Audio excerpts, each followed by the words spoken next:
Prashanth Varma sir ఇక్కడండి. Sir హనుమంతుని అంటే భార్య సువర్చలాదేవి ఎక్కడ రెఫరెన్స్ ఉండదు మహాభారతం అంటే రామాయణంలో కానీ పురాణాల్లో. సో ఈ హనుమాన్ జీవితంలో హీరోయిన్ ఎలా అకామిడేట్ చేశారు? అంటే డెఫినెట్గా మీరు చెప్పింది అంటే లైక్ అది అందరూ యాక్సెప్ట్ చేయని ఒక స్టోరీ అది. అవును. బట్ మేము హనుమంతుడు వారికి సంబంధించిన అన్ని స్టోరీస్ చదివాము. సో అందులో డ్రామా క్రియేట్ చేయడానికి సినిమాకి సంబంధించిన ఇది పాసిబిలిటీ ఏదైతే ఉందో అవన్నీ తీసుకున్నాము. అండ్ చాలా మంచి పాయింట్ మీరు రైజ్ చేశారు. హీరోయిన్ పేరు కూడా మీనాక్షి ఈ సినిమాలో.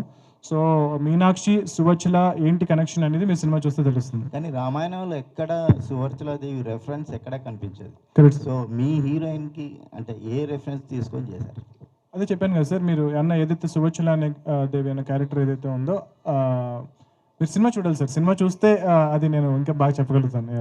ఇంకోటి అంటే మామూలుగా హనుమాన్ అంటే ఒక విశ్వవానరుడు, బలవంతుడు. సో అలా ఒక ప్రభాస్ స్టేచర్ ఉన్న హీరో చేస్తే ఒక ఒక రియాలిటీ వస్తుంది. అలాంటి ప్లేస్లో తేజాన్ని తీసుకోవడానికి ముఖ్య కారణం ఏంటి? సార్ ప్రభాస్ గారికి పవర్స్ రావాల్సిన అవసరం లేదు సార్. సో నిన్న సలార్ ట్రైలర్ చూసారు కదా మనం.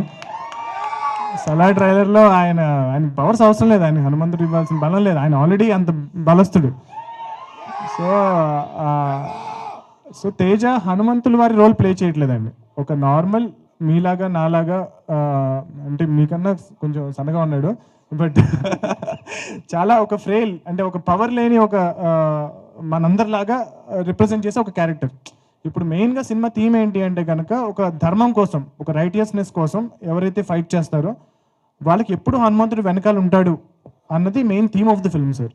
సో అలా తేజ వెనక ఎలా హనుమంతుడు ఉన్నారు, సో మీరు కూడా అందరూ ఆడియన్స్ ఎలాగైతే ధర్మం కోసం ఫైట్ చేస్తే మీ వెనకాల కూడా హనుమంతుడు ఉంటారు అనేది మెయిన్ సినిమా థీమ్ సార్. కానీ మన పురాణాలను బేస్ చేసుకొని సినిమా తీసినప్పుడు ఎన్టీఆర్ నుంచి మొన్న రాఘవేంద్రరావు వరకు కూడా చాలా నిష్ఠతో చేశారు.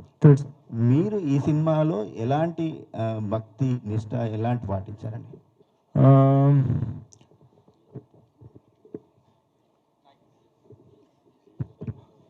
అంటే అది ఆయనకి సెంటిమెంట్ ఏమో చెప్పటం అని నాకు తెలుసు. సో ఆ చిన్నప్పుడు ఆ శ్రీరామ్ దాస్ అవన్నీ నేను కూడా చేశానండి, అదే నిష్ఠతో నేను కూడా చేశాను. సో అవన్నీ మాకు తెలుసు.